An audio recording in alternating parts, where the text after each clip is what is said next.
Dahil nga po mga bossing ko, bukas ay unang biyernes ng pasok ng buwan ng Agosto, dapat ay magawa nyo po ito mga bossing ko sa pamamagitan ng 5 piraso mga bossing ko ng fresh ng ating kalamansi. Ang kalamansi ay bilog. Ito pong bilog ay nihahalin tulad kaya sinasabi nila magsuot ka ng bilog-bilog kapag po bagong taon dahil ito ay mag-a-attract ng pera. Kasi ang bilog ay nihahalin tulad sa barya. Yan po mga bossing ko ay gumugulong para mabilis gumulong ang magandang kapalaran. At yan po ay nag-a-attract nga po ng pera ang barya mga bossing. Nag-a-attract ito ng buong pera, ng limpak-limpak. Kaya mainam mga bossing ko ay gumamit tayo ng bilog. At ang kalamansi mga bossing ko ay isa sa mga uri ng citrus. Ang citrus mga bossing ko ay nagtataboy ng malas at tumatakbo ito ng swerte. Ang kulay green for money and for long life. Ngayon, kumuha ka ng 5 kalamansi mula sa inyo pong main door, unang biyernes bukas ng pasok ng buwan ng Agosto. 'Di ba may sasapit na ghost month, kaya gawin niyo po ito sa unang araw ng biyernes, saktong-sakto naman ay biyernes, para kayo ay hindi malasin sa darating na ghost month.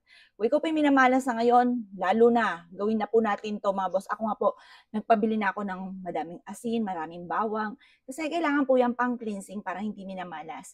Ngayon pa mga bossing, kapag ka ikay minalas ngayong July, yung mga asin nyo, itapon nyo na ngayong araw na ito. Kung halimbawa, kung kailan nyo ito mapapanood, ngayon or bukas, unang biyernes ng pasok mga bossing ko ng buwan ng Agosto, itapon nyo na po yan. Paltan nyo ng bago. Pagkatapos, kumuha kayo ng 5 kalamansi, mula sa main door, pagulungin nyo po siya. Pero bago nyo siya pagulungin, harap ka muna sa silangan ng mga bandang alas 7 ng umaga. I-wish po dito, sa pamamagitan ng 5 kalamansing ito, ay puro swerte ang darating sa akin at wini-wish ko na mawala na lahat ng kamalasan kong pinagdadaanan sa ngayon.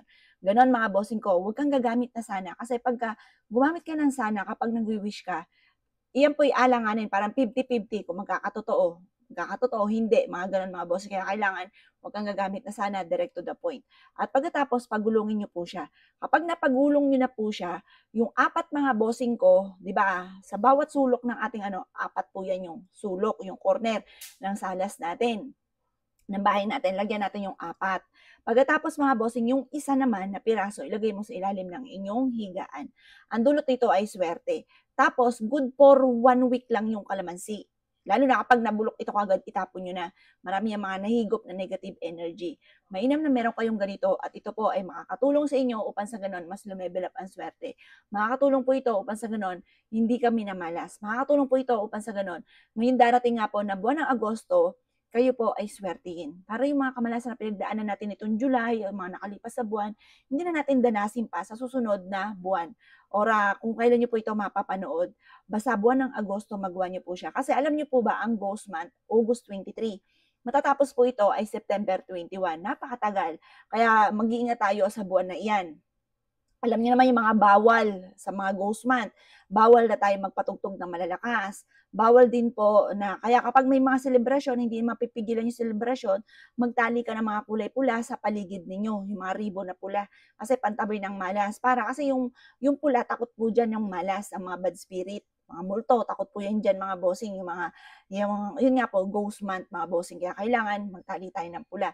Tapos mga bossing, yung mga damit natin, huwag kayong mag-iiwan sa labas ng damit. Kasi, lalo-lalo na paggabi na. Sa umaga, pwede, hanggang tanghali, hanggang alas 5. Pag po yan tumungtong na alas 5, at yan hinayaan nyo sa labas, nako, malas po yun. Maaaring dumikit dyan ang mga bad spirit, tapos pag sinuot nyo, mamalasin kayo. Kaya kailangan, hanggang alas 5 lang ng hapon, ang damit natin sa labas, ipasok nyo na po yan sa loob. Ganun din po mga bossing ko, bawal na magpausok kasi pagka nagpausok ka, mapapansin ka, para ba yung mga palabas sa TV, dahil bawa yung mga zombie, pag nakakita silang ganyan, napapansin nila, nasaan kaya yun? Saan kayo nanggagaling yun? Huwag mong hayaan na mapansin ka po ng mga bad spirit. Yan. Ngayon, taas gawin niyo po ito mga bossing ko ha, at good luck po sa inyo po lahat.